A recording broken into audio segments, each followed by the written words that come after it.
Je vais vous parler d'un grand projet à Viergeot, dans une ville qui a un défi d'urbanisme assez intéressant.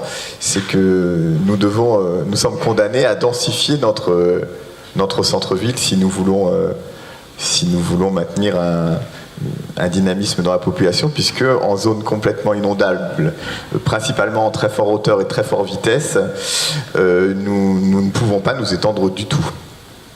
Donc nous requalifions des parties du centre-ville. Nous avons donc 4650 habitants aujourd'hui, recensement 2017 qui vient de se terminer.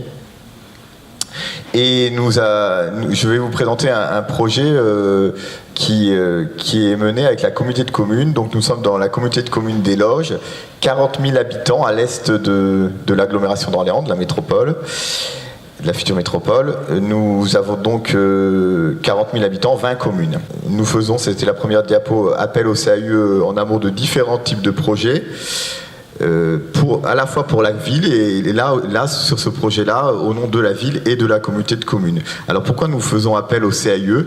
Parce que on a beau avoir 40 000 habitants et 20 communes, dans aucune des communes nous avons d'urbanistes dans les équipes. Au sein de la communauté de communes, il y a un service d'urbanisme avec des instructeurs.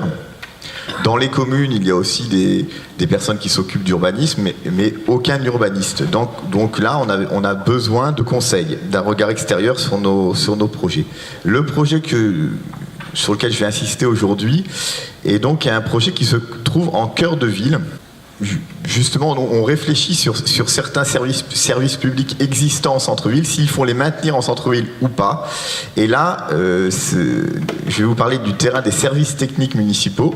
Donc c'est un grand terrain de 3000 m² en plein cœur de ville que nous déménageons dans une zone d'activité à la sortie de la commune pour récupérer un terrain de 3000 m² constructible au cœur de la ville pour différentes finalités, dont du logement.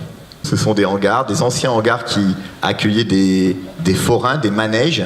Nous sommes très branchés fête foraine à Viergeot, comme vous le savez, et donc qui sont aujourd'hui des services techniques. On vient de finir depuis 6 mois donc un accompagnement par le CAUE que je vais un petit peu développer. Voilà, c'était entre août 2016 et là janvier 2017. Pour quel projet? Donc un projet qu'on appelle les Séquoias, qui est un projet qui répond au PLH intercommunal.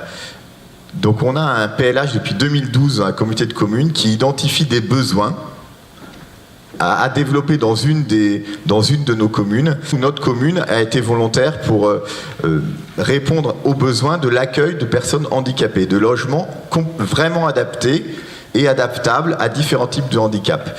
À savoir que dans l'Orléanais, il y a 200 dossiers en attente pour des personnes handicapées. Donc on s'est lancé dans l'idée d'aménager des logements dans les étages. Alors à Viergeot, comme c'est très inondable, on ne peut pas faire de logements au rez-de-chaussée. Donc soit on construit sur pilotis, soit quand on construit, on fait des duplex avec des étages pour pouvoir se réfugier en cas de crue dans les étages. Mais quand on part sur des immeubles, on essaye de trouver une autre destination aujourd'hui pour le rez-de-chaussée, que ça soit des commerces, des services publics ou des parkings, mais pas de logement, en tout cas pas de logement que sur un rez-de-chaussée. Donc, dans ce projet, on est parti sur l'idée un peu ambitieuse aussi de dire dans les étages, on va faire du logement et au rez-de-chaussée, on va regrouper nos professionnels de santé dans un pôle santé. Donc, on a une dizaine de professionnels de santé qui sont motivés pour occuper le rez-de-chaussée de ce projet. Donc, c'est un projet avec de multiples acteurs. Et le CAUE nous aide finalement à rentrer à la méthodologie pour le projet, à rentrer dans le projet en faisant participer les différents acteurs. Ce terrain est en plein cœur de ville et que finalement, pour voir ce qu'on va faire sur ce terrain, il faut aussi qu'on prenne en compte les terrains autour, et ça a été le regard des deux urbanistes du CAUE, Romain Briand et Hervé Cividino, qui nous ont accompagnés pendant 6 mois, de aussi de prévoir quelque chose qui va avec l'environnement. On est à côté d'une école maternelle, à côté de d'autres terrains communaux à vocation plus tard pour des équipements culturels. Voilà, donc il faut voir ce qu'on peut faire sur ce terrain.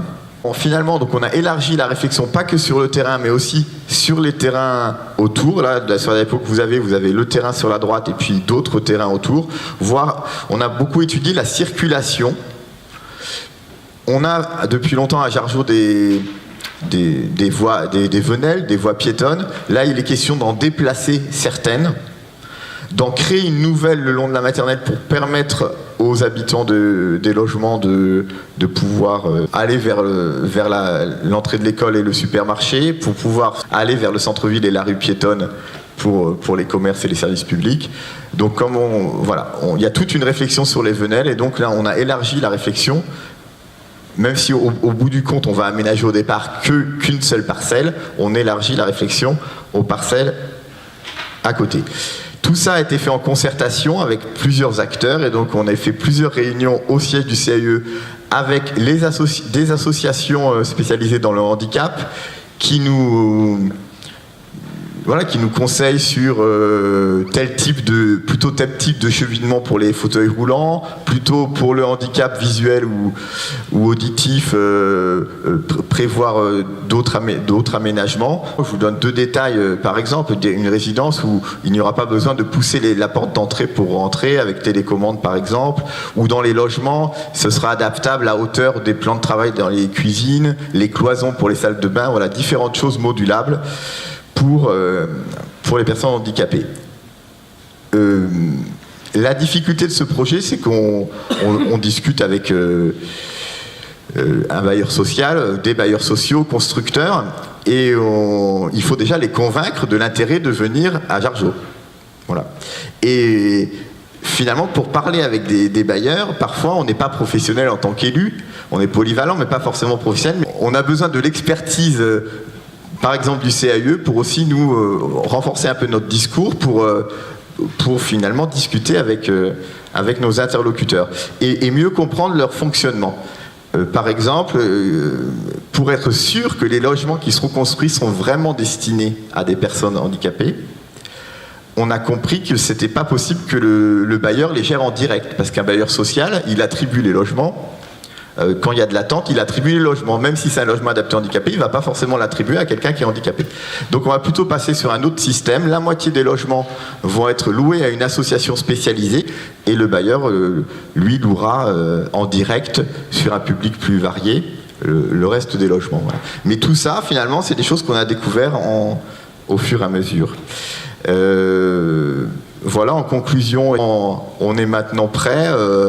Ce document va servir au vice-président de la communauté de communes en charge du PLH pour en discuter avec les élus et affiner le projet avec les élus communautaires. Et on espère que ce projet aboutira bientôt. Merci, je suis pas en tout.